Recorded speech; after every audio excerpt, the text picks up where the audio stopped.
Coach Robb podcast, answering questions and eliminating frustrations about health, wellness, and performance since 1987.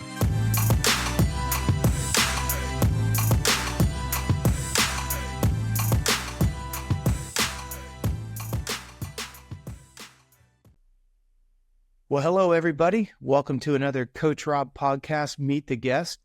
I am extremely excited about our guest today, Mr. Mike Witkowski. Mike and I I've had the privilege, of working with Mike for going on 5 years now, and not to embarrass him at the beginning of the show here, but he's one of my most enjoyable clients to work with. You guys will find out here in a short period of time. Very smart, very articulate, very humble, and in our sport of racing, it's a breath of fresh air, as you guys can imagine.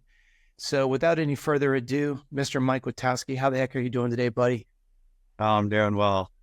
Definitely a good day on the bike and can't complain. Yeah, get to chat with you for the first time doing this podcast, and I'm excited.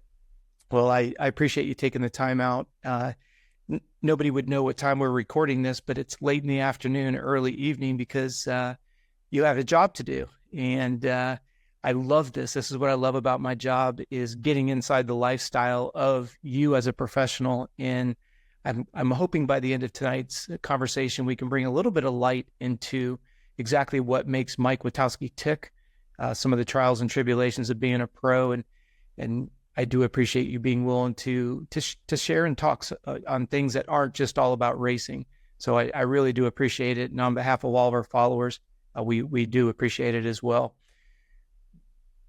Give me a little bit of background. I think for all of our moto heads that follow us here, I think they know that you ride for the Phoenix Honda team. This year you've moved up to the Premier class, which it's something that we've been working on, and we've been anticipating this debut for a long time. But I don't think a lot of people know, how did Mike Witkowski get to where he's at today? Like, how old were you when you first started riding and racing, and how did that transition get to where you're at today in the GNCC market? Yeah, so I mean, I started young, kind of like a lot of these guys. Started when I was 5. But I had like 2 other brothers that we would travel around with. But honestly, I think my dad did it a smart way. We kind of just did the local stuff first. And then once me and my brothers got good enough, we went to started doing the GNCCs on super minis. So I would have been like 13 around then. And then we started really chasing the series and learning the tracks, which was cool. I mean, getting to travel all over with the family, and it was just a really good childhood growing up. But yeah, obviously that was my goal when I was younger. I loved dirt bikes and just chase the dream. I never really, I guess, planned that young to be where I am now. It just, kind of happened, and I'm very blessed for that, and just thankful for my parents for just, being there for the whole journey. And I guess that's, kind of how it started, just when I was super young. And I guess been on a bike, every year since then. So you started riding at 5 years old, you said? Yes. Yeah. When did you start racing competitively? Because you mentioned the age of 13 on super minis. Did you guys just recreationally ride up to that point, or when did you really get serious into racing? Yeah, I would say, probably like 6 years old. It was more like the local stuff. But honestly, our local series, a lot of GNCC guys would do that, and a lot of fast guys came from the Indiana series, which is where I'm from. Okay. So it was perfect because we didn't really have to travel that far. We had a lot of good competition. But yeah, obviously probably 6 and up, would race locals. And then 13 years old, I remember was probably the first time I really did GNCC. But it was cool because, I went to a GNCC and no one knew who I was or whatnot. And I ended up, I think, winning and maybe getting the mini class, the first go around. It was at Loretta's, actually. I have some multiple. So, no, that's cool. And glad we took that path, I should say. And that's what I was curious about. If we start doing the math backwards, you start riding, you enjoy it, and the fact that I think one of the mistakes that we see quite a bit now is you see a rider, or rather the parents have a young rider, they see a little bit of potential and they immediately want to go big league. You know, they're mortgaging the house, they're buying a motor home, they're getting a trailer. And I find it a tad bit humorous when you get to some of these big races and double-decker trailers and they drop the back gate and there's 265 sitting up there on the top. And you're just like, really? This is the way we're rolling now, is on a 65 double-decker trailer and a $500,000 motorhome. Yeah. If you were to get your dad on the phone, what did he see? What was the catalyst for him going, okay, we're going to bounce out of the local stuff and we're going to go ahead and we are going to go big leagues at GNCC, especially at, would you say 13 was when you lined up for your first GNCC? Yeah. Yep. So 13 was right around then. And I think, like, to your question, so we had this one dude that was racing super minis and he was winning, I think, a lot of them. Okay. And I raced him at my local series. And he, like, it was a really good comparison. I'd beat him sometimes. And then my dad was like, let's give this a shot and see where it takes us, or if we can do well, maybe get some support and, see if it takes off. So you said you have how many brothers? 2? Yeah. So Alex, Tyler, and Adam, like 2 of them raced like when I was racing, and one of them was a little bit older, and he kind of was, obviously had like to work and stuff. So he's in and out. He'd do a couple of local stuff, but as far as GNCC goes, it was kind of, us 2 younger ones. So here's the $1 million question that always breaks up the family at Christmas. Were you the best of the 3? I think I learned so much from them that I, gradually got better, and then I eventually was, yes. But yep. Younger years, it was just a brawl. Yeah. Is it fair to say, and I don't want to make any assumptions, did you feel like, you had to prove yourself by beating your brothers? Was it always the goal to try to beat them, or did you find yourself more centered on just yourself? No, it was definitely like my goal. So my first race at the local race, our local club or whatnot, it was my 2 other older brothers were racing, I think, the first line, which would have been like, let's say, pro, and I was like the second line. And I think I ended up catching one of them, and I was close to the other one. And then I was stoked. It was kind of like a pro win for me, almost like sure. What felt. How did they take it? Were they all butthurt that their little brother ran them down almost? I don't remember. I think they were kind of like shocked or like stoked at the same time. Yeah. And maybe that was when things started looking up. Absolutely. And how old were you at that point in time? Honestly, I had to have been like 12, 13. Wow. Wow. And when did you'd mentioned earlier about getting a little bit of support. When did you start catching the eyes of some sponsors? Yeah. So, when I was 15, I was in 250A, obviously at GCCs. And then, going into the following year, I would have been obviously 16 years old, and, I got a KTM support ride, was my first ride, for the series, but they wanted me to go to XC2. Okay. Obviously, it was a huge learning experience, and definitely a tough year, but I ended up getting on the podium my first year, which is, nice. I was stoked, and had some decent results. But yeah, as far as that goes, KTM was the first one to support me. Now, was that through a shop? No, it was straight from the factory. Nice. And what year would that have been in, Mike? I want to just ballpark. I want to say 2015. Okay. Because I think people don't realize you're not that old, and that's why I always like to start with where did the grassroots start to begin, and like you said, start riding at 5, start getting hyper competitive 6 or 7, and you're obviously racing locals, and it wasn't that very long before all of a sudden you're at a GNCC level and you actually win. And then start beating your brothers, and then all of a sudden you start catching the eyes of the industry. It's interesting. This sport has a tendency to age us quickly, but we're still not very old. So props to you on that one. When was there the epiphany inside Mike Witkowski's head where he's like, wait a second, I'm not just a good amateur. I might be able to make a living at doing this. Yeah, I would say like when I honestly got my first ride and I saw like, the bonuses and some of the numbers, I was like, man, maybe I can make, some money and do this as my job. And obviously I still love it and enjoyed it really, really well then. So I just wanted to, take it as far as I could.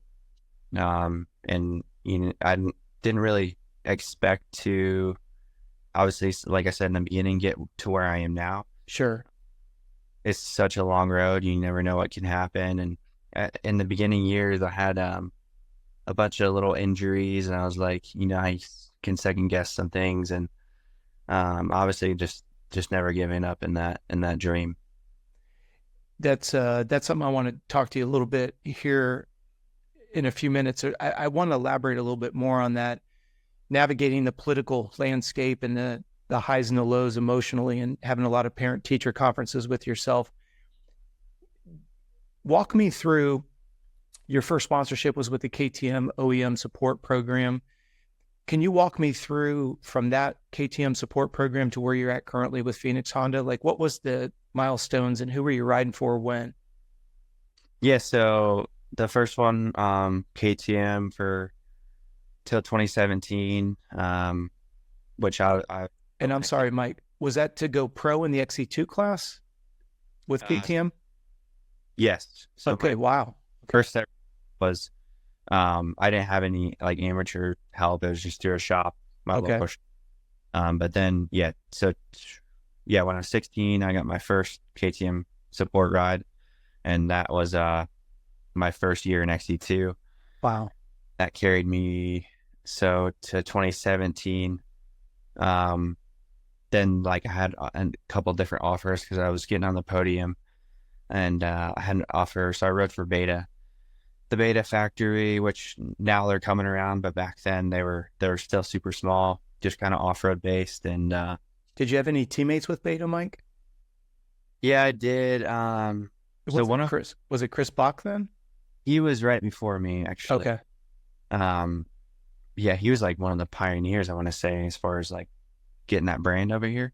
Yeah, because I was actually working with him, and then we went our separate ways for a bunch of different reasons. And if I'm not mistaken, they kind of put all their eggs in their basket with Chris, didn't they, with the van and everything else?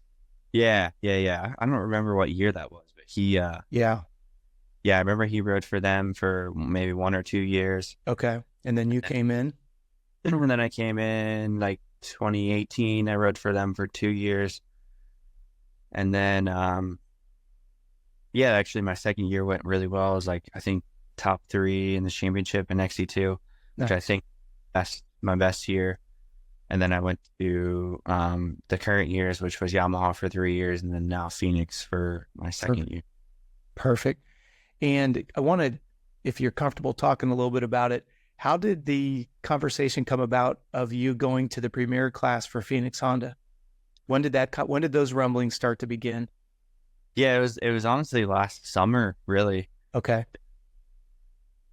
They were talking about, needing an XC1 guy, and I had rode one of the 450s. I was like, dude, this thing is really sweet. Then the manager, Heath, I was like, hey, dude, like if there's an opportunity for me to jump on this next year, like I'll be the first to do it. And then they must have talked and came up with something. And then, I was stoked to be able to get to line up for the first race, or the last race of the year last season in XC1, to try it out and prepare for this season. And then, this is my first full XC1 season. Well, and I think what a lot of the listeners may not realize is you and I have been working on having the fitness at a 450 level for 3 years. And I think a lot of people miss that. They don't realize, like, if you've got a young rider on an 85, they should already be on a strength and conditioning program for a 125. And I know that's hard, especially if the athlete's not fully matured and all that. But unfortunately, we are in a sport that pushes and pulls a big, heavy bike. An 85 to a youngster is still heavy. It's all relative. And I think people miss the mark on that one. And I know you and I have been talking and working on that for quite a bit. So when we go back to your race highlights, third in the XC2 class. Was that for the overall for the season, you were saying? Yeah. So that would have been 2019, I think. I was third. Okay. Yeah. And how old would you have been at that time? I think I was 21. Okay. A lot of growing up between 16 and 21, getting OEM support right from the very beginning. How in the world did you, at 16 years old, how did you manage? I don't like to use the word pressure. You and I talk about this all the time. There's a difference between expectations and pressure. I don't think anybody puts pressure on you. I think you allow it to develop.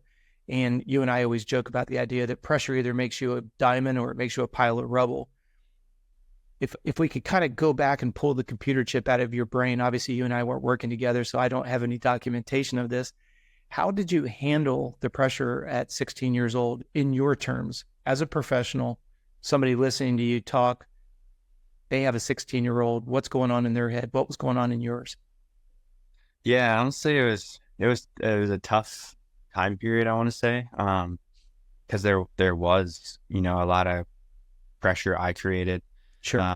That obviously they were, winning the premier class basically every season, so they knew how to win, and I felt like I was the up and coming kid coming up through, and they expected a lot, and but I ended up, I think, getting hurt really early, and then just didn't do well for me mentally or just the rebound from that.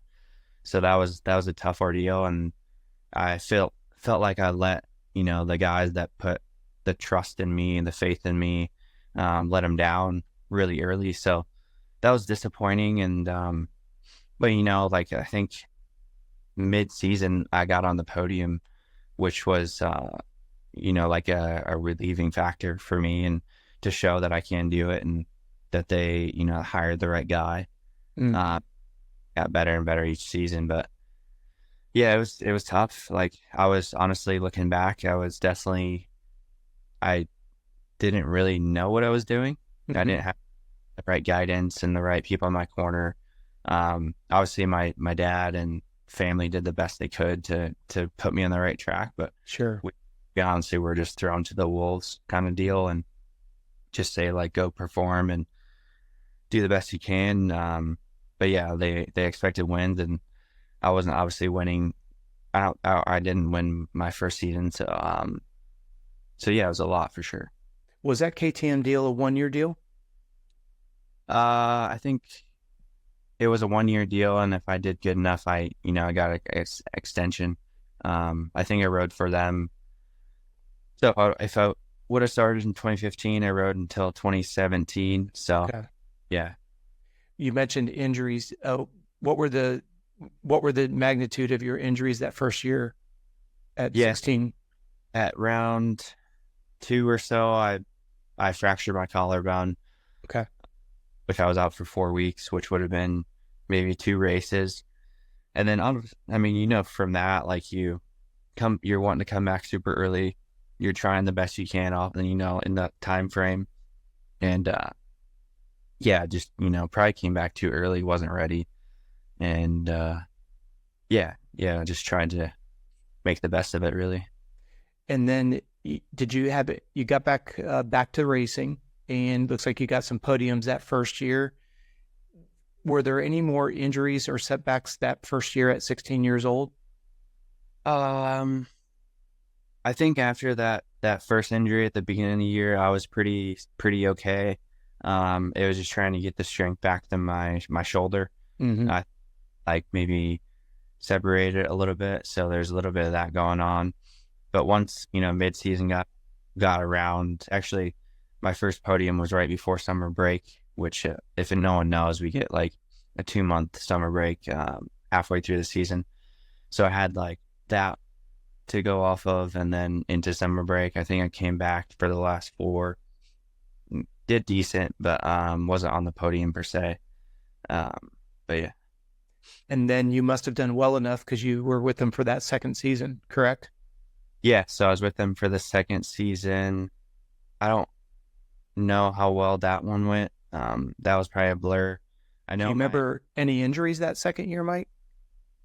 Yeah, so I had a bunch of collarbone injuries Okay. and I know I broke like this one, the left and right, twice each. Mm, So that had to have been within that time frame.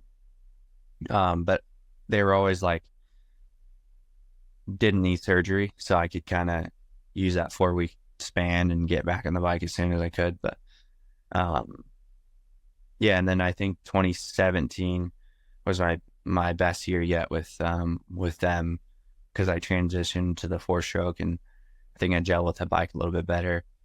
I was on the podium, I think, actually a lot more. And I think I did pretty well in the championship that year. just out of curiosity, and this is, if you're not comfortable talking about it, I think the listeners would completely understand. You're in your second year with KTM, you're getting the podiums, you're gelling with the new bike, but you go to a different color in 18. Was that because a better offer came, or was it just because KTM didn't offer an extension of that 2-year deal? They they were actually pretty good about it, and they had like an offer, but it wasn't as, let's say, good. Mm-hmm. As far as like me being able to afford it and make Sure. a living. So the beta offers was really, really good, and it was really hard to pass up. And Yeah. honestly, glad I took the offer. Obviously you can see where KTM's at now and they're doing really well, but I think I learned a lot at beta, and actually thankful they gave me the opportunity, because after coming off their team, I had the best success I've ever had. And I think that's really important, especially for the listeners who are parents of young riders, is stepping back and looking at the bigger picture. A lot of times people, they jump at offers based on money versus on the opportunity to learn, whether it's developing a bike. And this is something, I've got another podcast called Navigating Amateur Motocross, and this is exactly what myself and Derek Harris from HP Development is putting together. Is there's a lot of confusion. You even articulated it yourself, that your parents only know what they know based on their experience, whether they have an extensive amount or minimal. They still want to do the best for their son, but which direction do you point him and kind of push the boat off the water and hope it was the right direction? And here you are, first year, 16 years old, 2 years later, go on to the beta program. If we just took that sliver of your racing career, if you, obviously just figuratively speaking, if you and Caitlin could all of a sudden just pull up a 5-year-old tomorrow and now you've got a son, just from what you learned in those first 2 years, if you had just one nugget of knowledge, what would you say to your son at that point? Yeah, I would honestly say just stick it out and trust the process, really. Not jump the gun too far and chase the coin or the money. And yeah, just if you got the the good base product, good bikes, suspension, all that kind of stuff, the money part will come as far as like getting better and better. But I think if I had a kid of my own, I would just stay loyal to those people that kind of got you in the beginning, and as long as they're good to you and will help you to the top, just stick it out. So let's kind of stick in that time frame, 16 to 18 years old, OEM, factory support. You got some injuries. Now you're 18 years old. What was the hardest lesson in those first 2 years? Sticking just 16 to 18 lesson wise.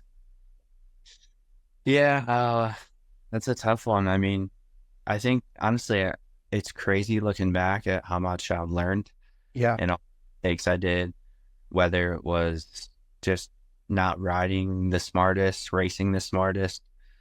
But honestly, back then, I surrounded myself with the current champions and tried to absorb everything. My dad was actually really good about, hey, like, if you're going to hang out with these people, like, be a sponge, absorb everything. And I try to do that to this day, and all the, the current champions I ride with every day. And, but yeah, like, to take something from there is just, it's tough because I was young. Yeah. But, just be patient and trust. Like, don't jump the gun. Just trust. Really, honestly, trust the process. I know it's said a lot, but it's very true. And not get too impatient and try to rush into the success early. Mm. I turned 16. I wanted to win races, and my body wasn't ready yet.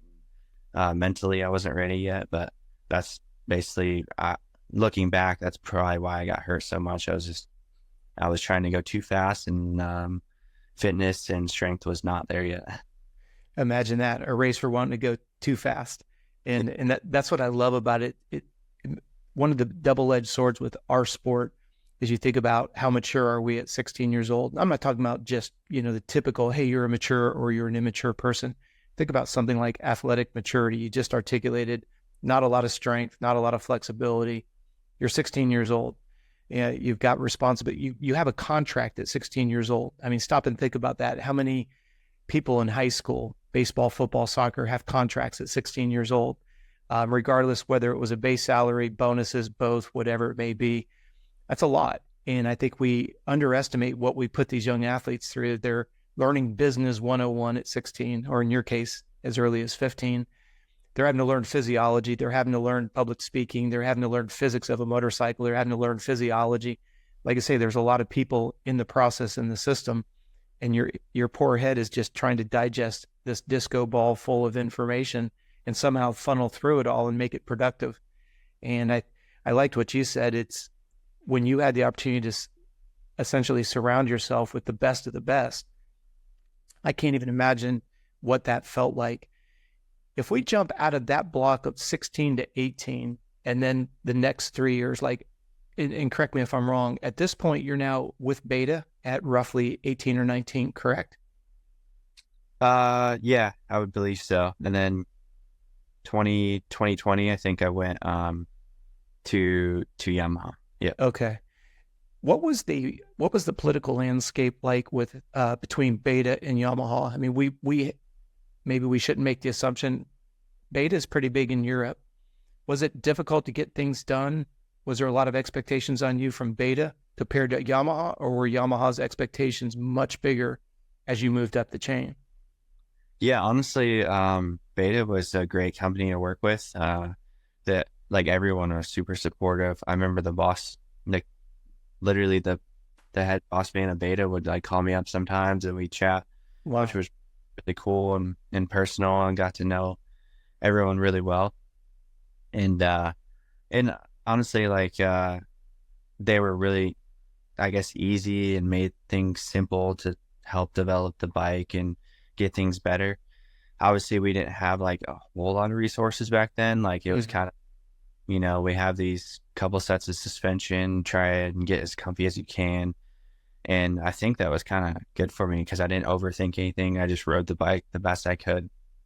And first year was a big kind of learning the bike as it always is. And then year two was honestly, I think I shocked a lot of people, and obviously had some offers come in for the following year. So, I was actually really stoked with that kind of environment, those guys.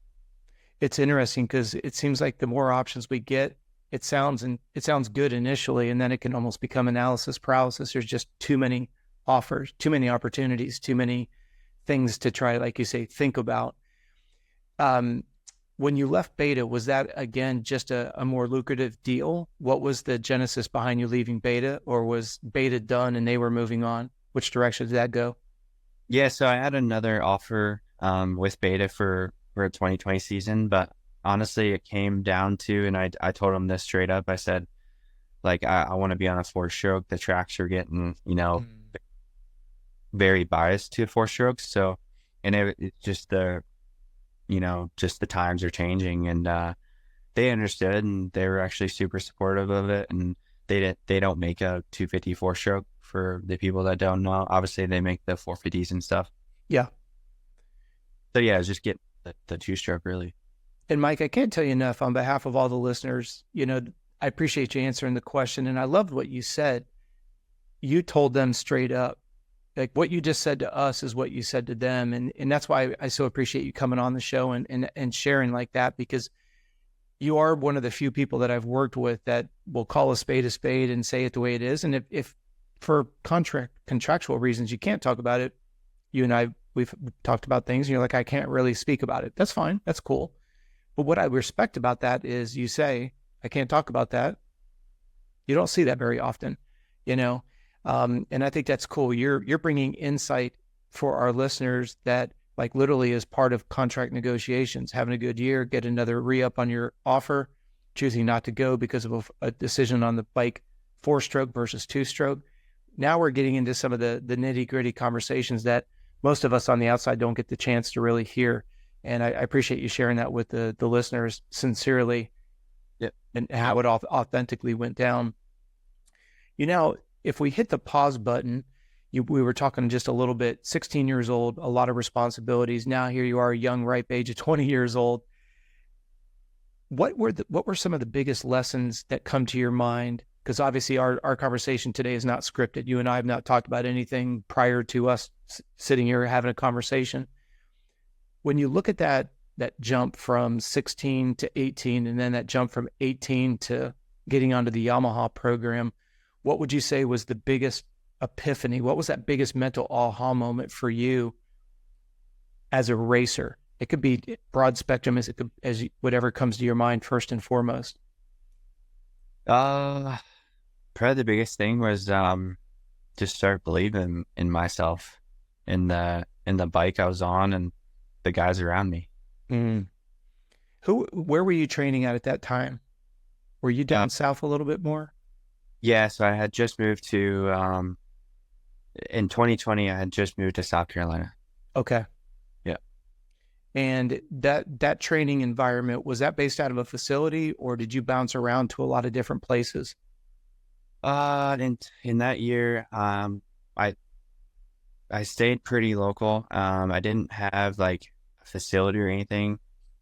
So there was actually a really good track right down the road from me, and the another guy that raced the GCCs, we would kind of link up and just do our motos, and he had a really good facility, so I just it was kind of like our own little private place, and it worked really, really well for myself. The subject of facilities is something that seems to be, popping up more and more. Without being politically incorrect, because neither you nor I could give two shits about that. When you look at the experience from 16 to 18, 18 to 20, 20 to, how old are you this year, Mike? 25. All right. So at 25, obviously in the last 5 years, you have seen the proliferation of, let's generically call it, facilities. Would you, if you had let's say at this point you have a 15-year-old son, would you drop him in a facility environment based on what you've seen as a professional? Or would you recommend more of the bouncing around approach? Yeah, I think like for me, bouncing around, and obviously all these facilities, like I can't personally say too much just because I didn't gel with a couple that I went to. Mm-hmm. I've been to Club MX, and obviously that, like, I'm an off-road guy, so they're not like super big into that, which, didn't really make sense. But I've tried a couple, but I've never been to one to like try to go to these facilities and stay long term. If I would do it all over again, I would just kind of bounce around, seems to work the best, and you kind of get the best of both worlds, and can build really an overall, really like well-rounded rider. And the reason why I ask is, I'm fortunate enough, I get to talk to some of the agents and stuff. And there's a label that gets put out there that a lot of the young kids become one dirt wonders. If the dirt is in this little category, they excel, but unfortunately they have no experience with any other conditions. And that's when we see the wheels fall off the bus. And me personally, I've always been biased to the new stimulus and the new change. Be good on every type of dirt, be good on every type of condition. And then essentially we can go racing and be surprised by nothing, but without sounding like a textbook cliche, be ready for anything. And I have always, even if, owning a facility, I think trying to have it changed up as much as possible something as simple as just running the track backwards is a game changer. I've always been amazed at that. Doesn't mean that we're going to, you know, let's say that there is a jump on the track. It's not that we have to jump it backwards because we're riding the track backwards. Just be as quick as you can rolling it. That's why I wanted to get a professional opinion, because I'm not a pro. I'm just a physiologist who loves to ride. You are the pro, and you're making a living at, okay, what's the best environment I can create so I can be at my potential. But with that being said, you're currently kind of anchored down in one location. And again, if you're not comfortable talking about it, I completely understand. How far out do you venture from that facility to go ride different, I keep using the word facility, go ride in other locations? How many days a week are you riding, and how many of them are in that same place that you're hubbed out of on average? Yeah, so yeah, we have a really good facility. It's got, you know, everything we need at it, the moto, the woods, couple different woods tracks, turn tracks. But so honestly, we maybe, or recently we ride that like once a week. Okay. And then venture out to a couple other the close tracks by us, just so we're not like you said, not getting too stuck on like the same dirt or the same rut. We know, you know, that tree, go this way is faster, that way. So it's just changing it up, and I think that's big for us, because we go to these races, and our tracks, moto's probably different, but our tracks are they're never the same year after year. They may be the same direction, but they're definitely, I don't know, it's crazy the difference. Even just lap after lap, we're running, you know, 30-minute laps, and it's the next lap, it could be everyone's stuck in that section. So but going back to the point, yeah, we never really ride the same track day after day. Maybe sometimes we'll do back to back at the facility we got here, but other than that, we try to, you know, keep it fun, ride with different people, and just have different options. You mentioned at the place that you're at right now, it has a mixture of both moto and off-road. I don't think, unless, and by the way, if you guys don't follow Mike on Instagram, you have to. He posts some really cool stuff. And I've had people say to me, hey, I didn't know Witkowski rode moto. You know, you'll have pictures of yourself, and I've been blown away. And you've even seen me post things on my own Instagram. It's very, very cool to see an off-road guy send it. And you're not a guy that's afraid to send it. Reminds me a lot of Charlie Mullins. You know, you guys, if you didn't know better, you're like, does this guy come from moto or what? And you talk to a lot of off-road people, and they're like, I like to keep my wheels on the ground. Well, not Mike. Mike is full send on this stuff. Would you recommend to an up-and-coming parent that their son or daughter change it up and get on a motocross track? Or do you recommend it just be strict for an up-and-coming athlete? Do you recommend it just be strictly in the woods? No, I think a lot of the speed, you know, comes from the moto, and you can learn so much from that. I think we spend, I want to say, like 70% of our time on a moto track during the week, and, you know, the rest in the woods. But obviously you can learn, like if you're a moto guy, and you can learn a lot from the woods, just some different things. I know there's some moto guys that ride with us in the woods, and they actually excel a lot better, you know, at the races, the local motocross races. But yeah, I would recommend moto if you're a woods guy, and I think it can help definitely the sprint speed if you're lacking that. If you guys jump on a moto track, what would be your longest moto session that you would do? We do, I mean, usually like no more than 30-minute motos, but we've done upwards to like 45 to an hour. Just that. Yeah. And you're running the oversized, you're running the enduro tank even on the motocross track, right? Yes. Yep. Yeah. And because I've had people say, well, because we'll bring up things like this, where if you look at, like, we have some relationships with some European teams, and it's nothing for them to go out to Lommel and do 40, 45 minutes. And, you know, yeah, they're right on the verge of running out of gas. And a lot of times they do, because they're not running the oversized tanks. But I think it's very interesting when in the physiological world, we refer to this as the overload principle. If you can go out and do a 45-minute moto or a 40-minute moto, 20 minutes is going to feel easy. And so many parents can't really grasp that concept because unfortunately the facility mindset is it's all about sprints. You got to be able to sprint, got to be able to sprint, got to be able to sprint, which is ironic because the biggest limiting factor to going fast is the ability to deliver oxygen. So if you can't go 40 minutes, 45 minutes at a moderate pace, you'll never be able to sprint 20 minutes. It's just a crazy thing. But I just think it's fascinating. People say things can't be done, and you as an off-road rider go out and you actually do what people say can't be done. And this segues me into something that I would like to, if you're comfortable with, talking about your human telemetry numbers when you race is absolutely mind-blowing. When you're looking at the physiological demands of racing a 3-hour GNCC at pretty much a submaximal effort, how in the world are you able to mentally focus for 3 hours at a submaximal effort? And just as a basis of reference, I have Mike's permission to give these numbers. This is one question I did ask him before we went live. He, on average, will race between 190 and 192 beats with a max over 200. Now, you guys think about holding that intensity for 3+ hours. Think about the perspiration rate. Think about the calorie burn rate. Mike's average calorie burn rate is over 1,000 calories per hour.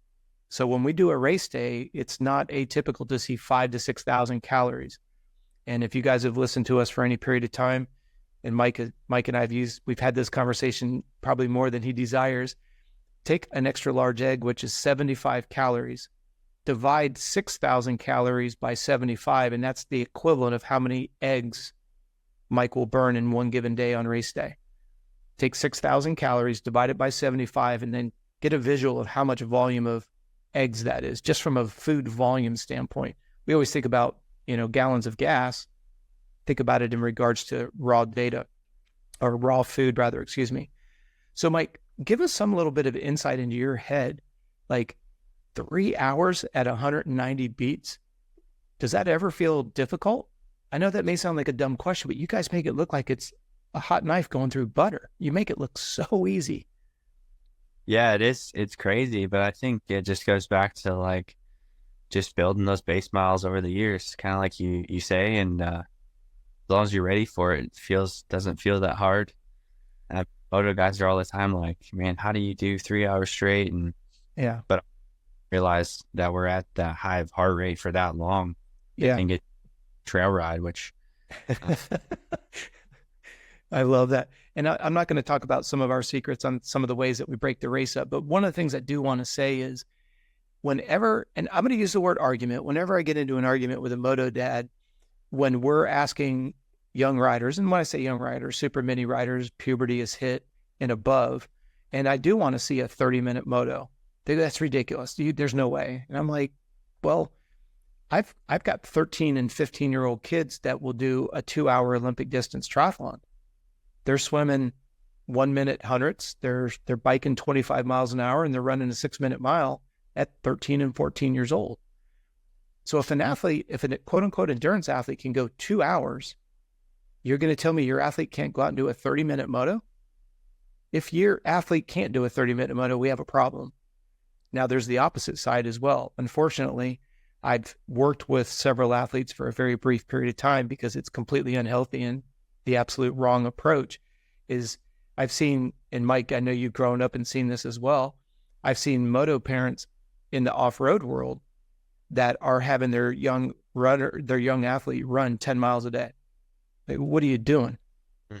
I don't even have grown adults that are running 10 miles a day because they don't have the biomechanical structure. They're going to get hurt.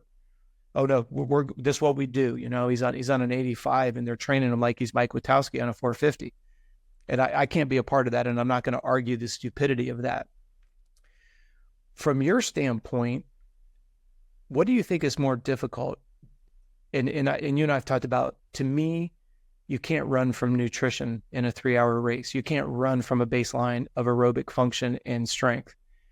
What do you find is more difficult? A 2-hour bike ride, or do you find 2 hours on the motorcycles easier? That's not a loaded question. Just from your perspective, what do you think's easier? Just from user experience would be on the dirt bike, really. Like going 2 hours doesn't feel that long. Yeah. And cycling would, I mean, just feel longer just because I'm not obviously a professional cyclist. Yep. And again, I hope everybody understands you and I did not premeditate our conversation. Nothing of this is orchestrated, but I've asked that of other riders, and every single rider has always said that the moto and or the off-road feels 100% easier than the cross training. And I like the way that you articulated it. You're not even a physiologist, and you realize with all the years that I've been riding a motorcycle is my wheelhouse. And the reason why I bring that up is I've talked with parents who, like, they hold their young athlete to, and when I say young, a 25-year-old person is young to me. I'm 55, so it's all relevant, right?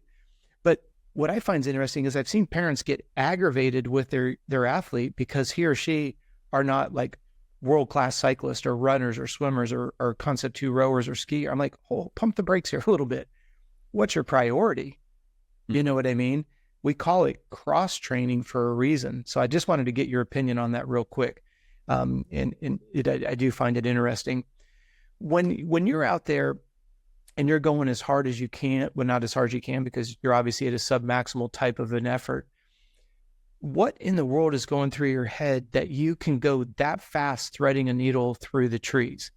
I get this question quite a bit when I talk to some amateurs, and they're like, I don't understand how, because I was talking with that one individual that I work with, and he said his exact words were, Mike passed me like I was in reverse wide open. That was the description. And this guy's this guy's a fast vet rider. And he's like, I don't know how Mike does it. For somebody who's listening to this, like, what would you recommend from, you're now going to go into mode of riding coach and you're working with one of my clients. What is your suggestion? How do they thread the needle through those trees just a smidge faster as a riding coach from your perspective? Honestly, it's just looking ahead the best you can. I think some guys just focus on, like, honestly, just straight down their front wheel, or they're looking at the trees like, hey, I don't want to hit that tree, but then they end that tree. Yep. So it's just like, honestly, just focusing forward, not trying to focus on these little objects. Obviously, in the woods, we have like rocks, roots, all these different things. So just keeping the momentum and, like steady pace forward, focusing forward and not on these small objects.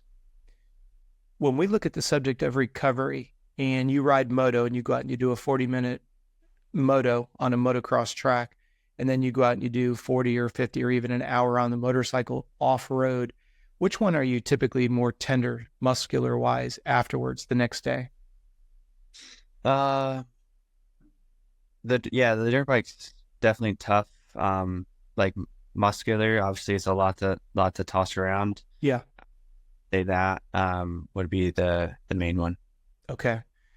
And like, if we kept the intensity relatively the same, let's say it's a high zone 3, low zone 4, pardon my tongue tie there.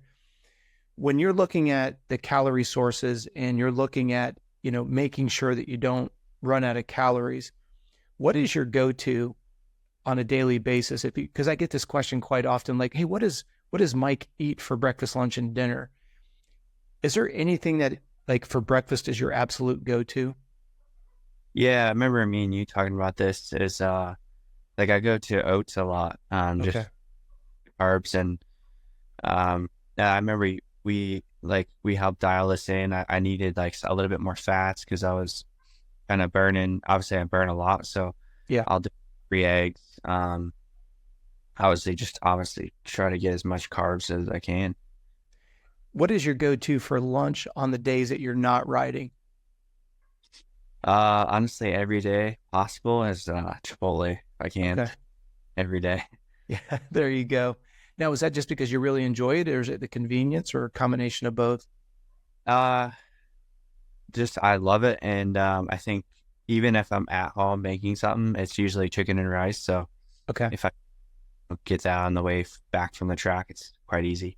What's your go-to, a bowl or a burrito at Chipotle? I usually go for a bowl just because I can get a little bit more, and then I'll get a side tortilla, and I can kind of make my own burrito with the access. That makes So sense.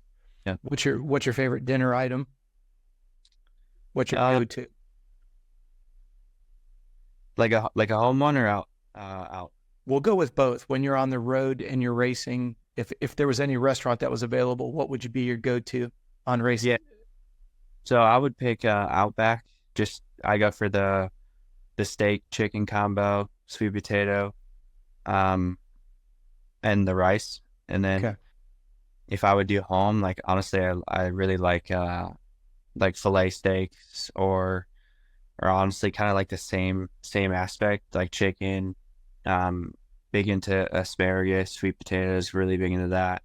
And honestly, just kind of like try to switch it up, red meat and chicken. What's your favorite go-to dessert? If you're splurging, what's your go-to dessert? It's a tough one. I would say ice cream, like cookies and cream, something like Cookies and that. cream. Okay. Yeah. What's your favorite adult beverage?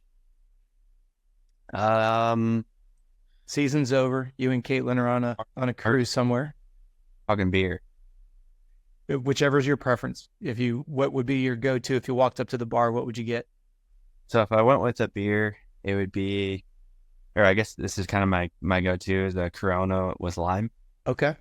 Or on the liquor side would be like a Red Bull vodka or Jack and Coke. Okay. And if I picked up your phone right now, what would be the last song you listened to? My songs are all over the map.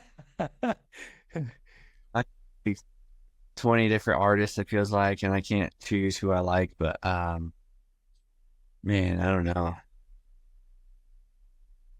I think like 21 Savage, but I have no idea what the song's called. There you go. There you go. What's your favorite genre? Like if you were just getting into pre-race mindset, what do you have a set genre or is that fluctuate as well? Yeah, so like race mode would be like heavy rap, or like maybe like Eminem or something gnarly like that. Yeah. And then honestly, I'll search YouTube and go back to like Conor McGregor is pretty inspirational. Just the way his mindset is and like the way he goes in fights, he's always like he has like the outlook of knowing he's gonna win type deal. So that kind of fires me up. That's cool. Kobe Bryant is also a good one for me. Yeah, I could see both of those. I could see Mike just kind of getting the Rocky Balboa going. If we looked at your phone and we looked at the people that are in your phone, who, again, this is strictly your opinion, of all the people that are in your phone, who is the most powerful person that any of our listeners would say, wow, I can't believe Mike's got that person in their phone? Yeah, I got some really good people in my corner. I think the recent one that I became really good friends with and like writing partners would be String. Just because of he's won titles and we can ride together. I can learn a couple things on the bike, and then obviously learn a lot from yourself. And then the overlooked one would probably be my girlfriend Caitlin, for sure. No, that one makes plenty of sense. I so wish Caitlin could have joined us today because she's awesome. What I love about Caitlin is she does not come from a moto background, and we don't see that very often. And I'm not trying to sound all sappy, but like I put on that Instagram post, behind every good man is a great woman. And I just love the fact that she puts up with our crazy lifestyle, and you eat pretty much the same thing every day. And she's right there smiling from ear to ear. So it's cool. If you could get anybody's phone number, doesn't matter, political figure, any another athlete, whatever category you wanted to go in, whose phone number would you want to get if you could get access to it?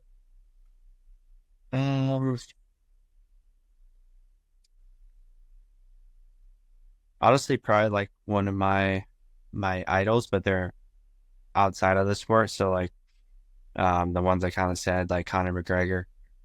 Obviously, we have different lifestyles or whatnot. Sure. I feel like he's pretty inspirational, or like Joe Rogan or someone like that, or even like someone as crazy as Goggins. Yeah, there you go. If we got Joe Rogan on the phone, what would you ask him? Like literally, I say, hey, Mike, Joe's on the phone. What would be your first question to him? He's got so much knowledge that I would probably just ask him what's the new latest product, because he's always got these different things that people are bringing to him, like energy or whatever it may be. Sure. He's like what's that, Shark Tank or whatever it's called, when people bring items in and investors decide to jump in on it. Yeah. I love it. If you got McGregor on the phone, what would be your first question to him? I was just asking him about what his mindset was, when he was kind of like at the bottom, like how his mindset was going into the bigger fights, when he was nobody, really see what that was like. Mike, what I love about this conversation is you and I have rehearsed none of this. We've not talked about any of these subjects. Nothing's written down. And what I think is so powerful on what you just said there in closing is that 16-year-old kid who signed with KTM would have had the same type of questions for McGregor, the same way a 16-year-old would have for you right now, who maybe he's gotten an opportunity with an OEM, or maybe a shop is offering some support, and they're 15 going on 16, and they're like, man, I don't even know where to go. And I just want to thank you, man, because the insight that you provided today is going to help moto parents, whether it's motocross or off-road, even if their son or daughter is in a sport that doesn't even involve two wheels. And I do think it's incredibly interesting how our conversations come full circle. Here you were 16, wet behind the ears and not quite sure where to go. As you said, kind of got thrown to the wolves as a family. And here you are now in the premier class at the top of the sport.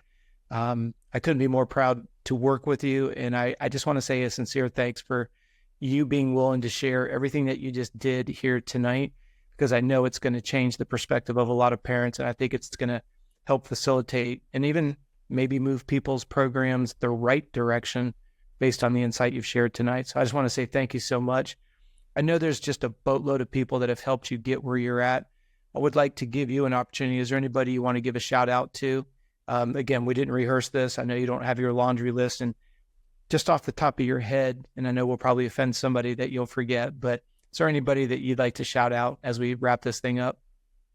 Oh yeah. I mean, obviously just my whole family. I mean, I wouldn't be sitting here with you, legend of the sport, if they didn't get me into this. So, obviously them, my girlfriend, obviously the current teams, the past teams, wouldn't be here without them either. So Phoenix Racing, gave me a great opportunity, everyone included with them.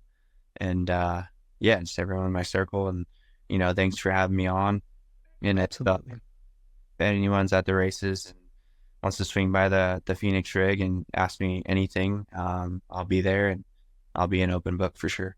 There you go. And I can't emphasize it enough, guys. What you saw tonight here, this is the authentic Mike. You'll see this guy if you walk underneath the awning.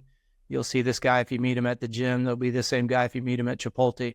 And Mike, I can't thank you enough, man. It's been a privilege working with you these years, and I look forward to many more and some of our other business opportunities that we've talked about. So thanks for your time. Thanks for sharing. And everybody, thank you for supporting the show. Please like and subscribe. Feel free to leave comments. And like I said, please follow Mike on Instagram. He's a great follow. Hopefully you'll get lucky and see his beautiful girlfriend. And Mike, thanks again. Thanks again, everybody. We'll talk to you soon. Peace.